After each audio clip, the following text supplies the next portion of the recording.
Hola, bienvenido a Economía Real, un programa desarrollado por GIE Escuela Negocios y EMOL TV para ayudar a sus finanzas personales. En este capítulo hablaremos de la ISAPRE y la necesidad de reforma para hacer un sistema más justo. Para lo cual me encuentro en compañía de Gustavo Castro. ¿Cómo está, Gustavo? Muy bien, ¿y tú, Alejandro? Gustavo es académico de GIE y con el cual traigo la nota de respaldo. Veremos cuáles son las reformas que quería tener el sistema ISAPRE en Chile. Vamos a la nota de respaldo. Hace un par de meses se aprobó en el Senado una reforma que propone un nuevo control para las ISAPRES en Chile. Con esto, nuevamente el tema se vuelve discutible y da para pensar. ¿Qué tan fuertes son las instituciones de salud en Chile? ¿Marginan tanto o más que poderosas empresas nacionales? Además, se ha hablado que más que un sistema de salud, las ISAPRES son verdaderos seguros de salud, pero ¿no tendrían que dejar de utilizar bienes públicos en este caso? ¿Es correcto que la salud chilena sea manejada por entes privados? Con esto y en los últimos 10 años, los precios de las ISAPRES han subido en un aproximado de 50% y las rentabilidades de ellas han parecido ser un negocio redondo. ¿Qué tan confiable puede ser entonces una entidad que maneja la salud de los chilenos? Gustavo, la verdad que hemos hablado en otros capítulos acá con Franco y hemos hablado sobre la cantidad de los márgenes de utilidad que durante el último año han venido a dejar en evidencia las falencias que está teniendo hoy día el sistema de salud privado en Chile. ¿Cuáles son las principales características que lo denotan? Primero que nada, en Chile hablamos de que esto funciona como un sistema, como un seguro de salud más que un sistema de previsión, ¿no? Bueno, la ISAPRE, es necesario recordar que las ISAPRE son administradoras de seguro. El problema es que los seguros puede ser como el que contratas tú para tu auto, el que contrata cualquier persona para su casa. El tema es que esos fondos son privados.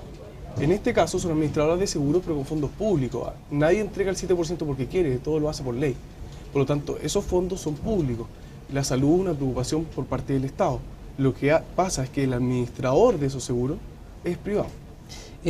Gustavo, a todo el mundo le llama poderosamente la atención por qué en teoría, en un mercado donde existen varias ISAPRE, la tendencia natural sería que en un mercado, ¿no es cierto?, de competencia perfecta, donde tenemos más de 5 o 6 actores, la lógica sería que deberían tender a disminuir los montos, ¿no es cierto?, o a ser más competitivos, y eso se debería traducir en beneficios para el consumidor. Pero esto no pasa en el mercado de la ISAPRE. Nos damos cuenta que la inflación acumulada en los últimos 10 años del incremento de los valores, de los incrementos de los valores de los últimos 10 años de la ISAPRE, casi duplica al IPC que hemos tenido real en términos inflacionarios de precios. ¿Por qué se debe eso? Primero, desde el año 2001 hasta el año 2010, que esa información sale de un informe de análisis financiero emitido por la misma Superintendencia de Salud, dice que para el afiliado promedio de todo el sistema de ISAPRE, las cotizaciones han aumentado alrededor de un 58%, específicamente desde 25.800 pesos a 40.000 y algo pesos. ¿Ya? Es un aumento bastante grande para considerar 9 años. Por otro lado, está que, como bien dijimos, son administradoras privadas, pero con platas que se recaudan por ley. Lo que es interesante, Alejandro, también, en el mismo informe de la Superintendencia de Salud saben las rentabilidades. Como dijimos, son administradoras del seguro, pero con fondos recaudados por ley. O sea, empresas privadas, pero que, ¿no es cierto?, el sistema laboral chileno funciona como recaudador del 7% de la previsión de salud, que es como el mínimo, y por ley, y muchos inclusive también llegan, ¿no es cierto?, a sobrepasar ampliamente el porcentual de su sueldo, porque eso es generalmente la imposición base. Si yo, por ejemplo, en mi caso, que tengo mis señores, mis niños como carga, lo más probable es que exceda ampliamente el 7%. Lo más probable. Bueno, y esos fondos, las rentabilidades que obtienen los dueños de la ISAPRE con esos fondos alcanzan en el caso de Vía 3 un 149%, ¿ya? Para el año 2010, y Banmédica un 65,3%. Y la mayoría de las ISAPRE están alrededor de un 50%, que es una rentabilidad altísima sobre el patrimonio. Son muy pocas las industrias que alcanzan eso. Bueno, de hecho hay un estudio hecho por el mismo diario El Mercurio, UAC, que hablaba que la industria de la ISAPRE, posteriormente, después de las mineras, es la que tenía mayor rentabilidad. Creo que la minera tenía un 60 y algo %. Las mineras tienen pero ese es un estudio que toma las rentabilidades de los últimos 5 años. Perfecto. ¿Ya? Se fue publicado en el segundo semestre del año pasado y decía que las mineras tenían el primer lugar con un 66,1%, la ISAPRE en segundo con un 25,1% y tercero el consumo. El consumo, o sea, pero estamos hablando de segundo lugar. Entonces, cuando tú lo llevas a monto, claro, no es tanto, estamos hablando de 67.000 millones de pesos, es muchísimo, pero si uno lo compara con... Por tamaño de industria también, claro, no es tan grande. Gustavo, se dice que hay dos grandes elementos que son considerables de destacar dentro de este proceso. Lo primero, la OECD dice que es inviable que una compañía de seguro de salud, como el caso de la ISAPRE, también tenga una integración vertical hacia adelante, o sea que también sean prestadores. Y yo creo que ahí principalmente donde se generan las principales asimetrías de la industria, porque yo no puedo entrar a funcionar simplemente como un ISAPRE, porque la ISAPRE que ya está preestablecida y que tiene, ¿cierto?, dentro de su holding prestadoras de salud, automáticamente generan una diferencia competitiva que me hace muy difícil poder entrar con ellos. Lo que está sucediendo ahora es que es casi una barrera de entrada. Si tú quieres entrar a administrar estos seguros, quieres ser una ISAPRE, no puedes no contar con clínicas.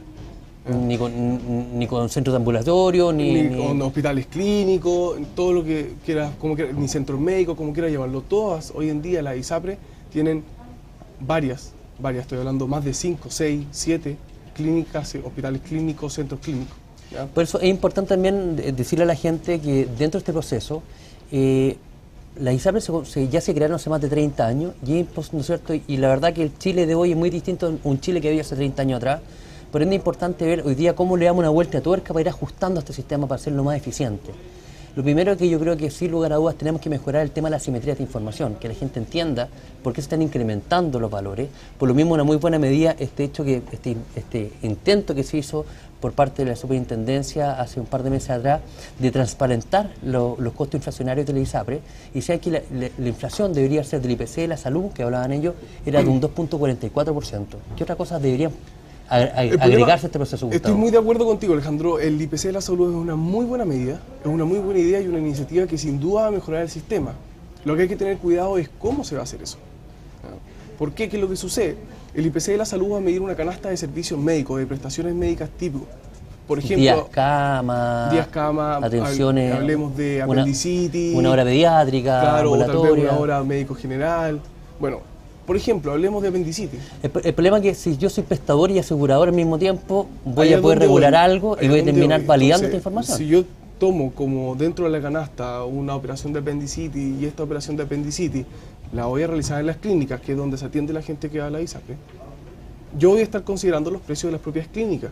Sin embargo, cuando llegue, por ejemplo, a final de año, nosotros veamos y revisemos cuánto ha aumentado la prestación, nos podemos encontrar con una gran sorpresa, y no muy buena, en donde tal vez aumentó un 15-17%.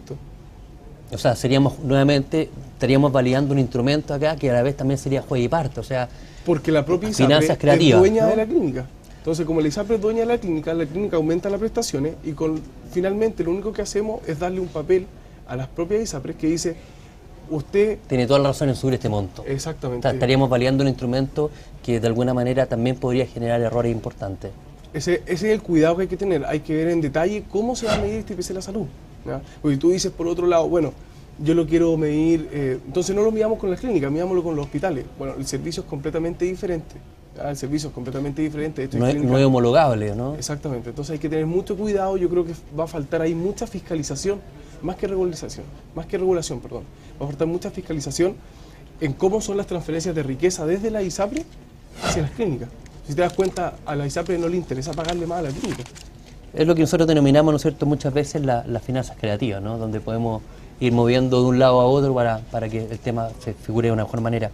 ¿De qué manera también, bueno, este plan base que tanto se ha hablado dentro de la famosa mentada ley corta, la ISAPRE, en qué también sirve o viene a contribuir el proceso? Porque la verdad, hoy día tenemos que ser claros, la ISAPRE funciona con una política de desincentivo, o sea, aquí funciona, y yo soy amigo de la ISAPRE siempre cuando no la ocupe. O sea, me pasan un paraguas cuando hay sol y me lo quitan cuando llueve. O sea, yo llego a tener una preexistencia o me empiezo a acercar, ¿no es cierto?, a las edades de mayor riesgo, y automáticamente se empiezan a subir paulatinamente los planes de salud al punto en donde se genera un incentivo perverso que me es más barato estar fuera que dentro del sistema de salud.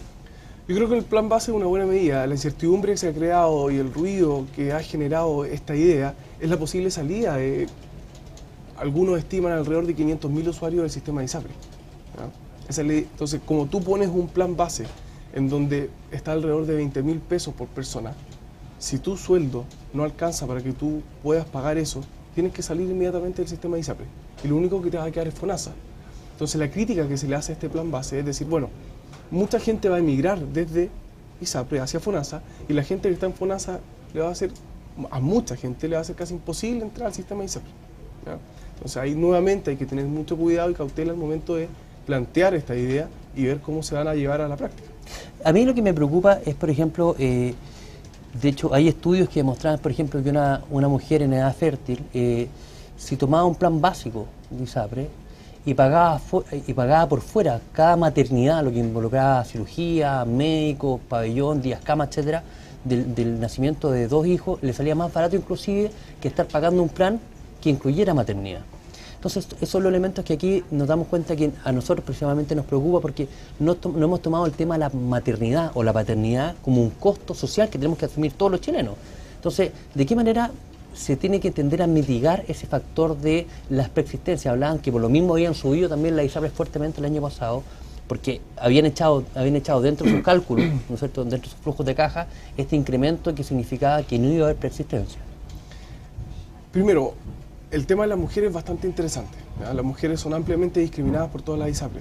Si una mujer renuncia dentro de su plan, de su cobertura, renuncia a la maternidad, tal vez sigue o continúa siendo el doble más cara que un hombre.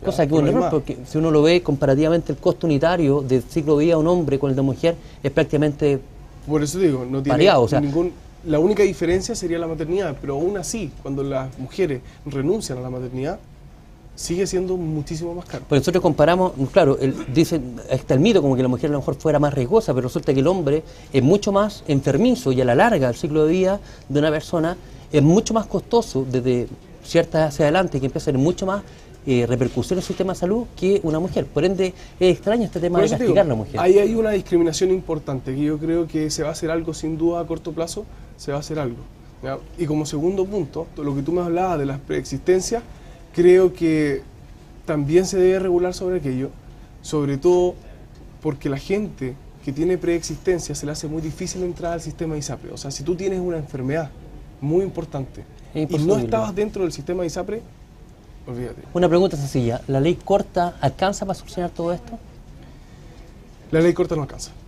No, así de simple. La ley corta, una ley no puede ser corta, menos cuando estamos hablando de la salud de todos o de gran parte de los chilenos, ¿no? Menos. Ahora sí, hay que tener cuidado. El afiliado promedio del sistema de ISAPRE tiene una renta de alrededor o un poco más de 800.000 pesos. ¿Ya? Por lo tanto, cuando hablamos de ISAPRE, nos hablamos de todos los chilenos. ¿Ya? También hay que hacer esa aclaración. O sea, hablamos de prácticamente dicen que el 70% de la población chilena también está fuera del sistema de la ISAPRE, está o de Fentón, no están dentro de los seguros o están en FONASA. La mayoría de los chilenos no están en ISAPRE, por eso te digo, pero igual, la ley corta debiese ser un poco más profunda y mejorar el sistema de salud para los chilenos que están dentro del sistema de ISAPRE. Bueno amigos, agradecemos Gustavo tu presencia y esperamos que esta información también sea relevante para ustedes, de ver cuáles son los tópicos y los temas que se tienen que debatir dentro de la nueva ley de ISAPRE y de qué manera también hacemos un efecto con en este caso un sistema de salud más equitativo y más justo. Que estén muy bien y nos vemos en la próxima oportunidad.